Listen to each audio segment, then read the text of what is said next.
nggak punya apa-apa yang dibagikan. Tentu juga tidak saya sendiri. Tapi intinya adalah kalau kemudian kita menghadapi tanggungan harus menderita, Jumat Agung ingat Paskah.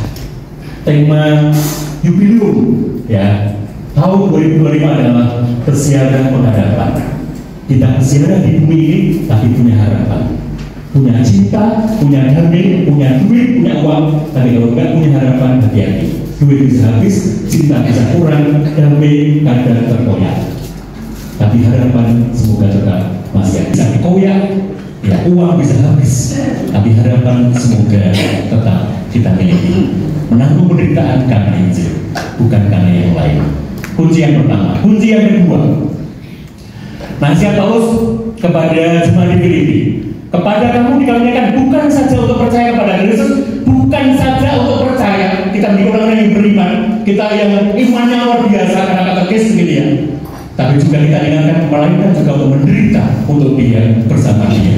Ingat kata keduanya, kita diminta juga untuk menderita. Kita juga melewati Jumat Agung. Jangan pengennya minggu Paskah saja. Meskipun mungkin Paskah bangkit, iya. Tapi sebelum bangkit, nikmatilah Jumat Agung, penderitaan ini, penderitaan Injil. Karena pengikut Tuhan Yesus, karena guru agama dalam menanggung penderitaan karena Injil. Semakin terasa ketabahan, tabah, kuat, ya. Tidak pantang menyerah, tidak layu, tidak mutunan, tidak kemudian yowes, marah dan sebagainya.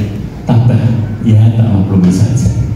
Ada setelah jadi dijual supaya bisa hidup untuk makan, untuk ongkos, ngontrak rumah kalau pergi kemana-mana. Nggak punya istri, Paulus itu, nggak punya keluarga. Jadi semuanya mandiri. Tapi tidak kemudian mengurangi semangatnya untuk mewartakan Tuhan. Apapun dia lakukan, bahkan juga tantangan seperti apapun dilakukan Tuhan,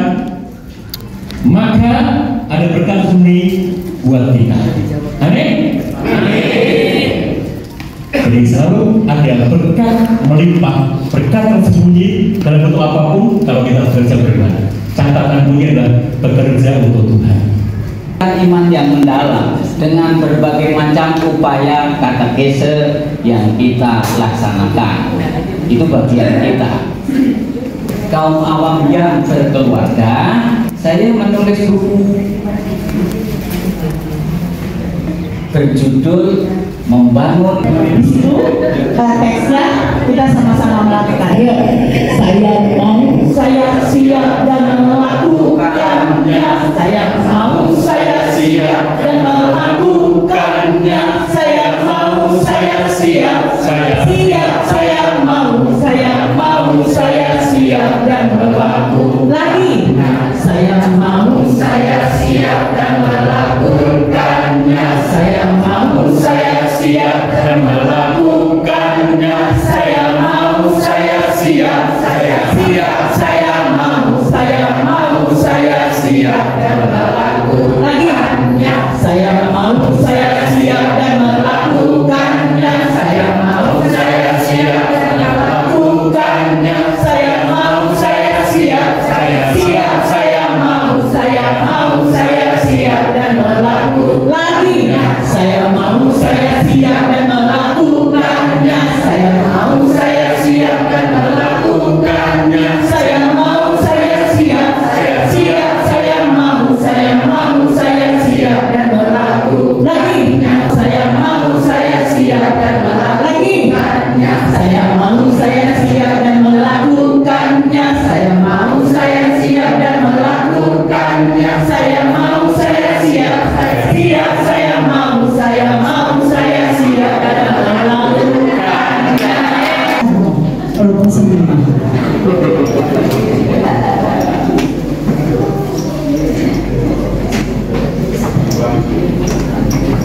Itu karena besar, kalau kecil cici.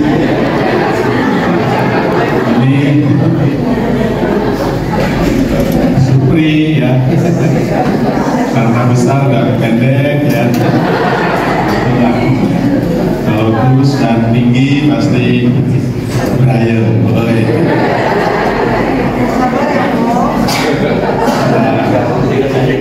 Sudahlah Bu, nggak usah sok-sok baik sama Romo juga. Nggak akan didoakan. Ikut ngejek aja. Waktu dibilang sabar ya Romo itu ngejek ibu itu. Cara ngejek itu kan jenisnya macam-macam. Salah satunya dengan sabar ya. Mengafirmasi bahwa ya gitu orang.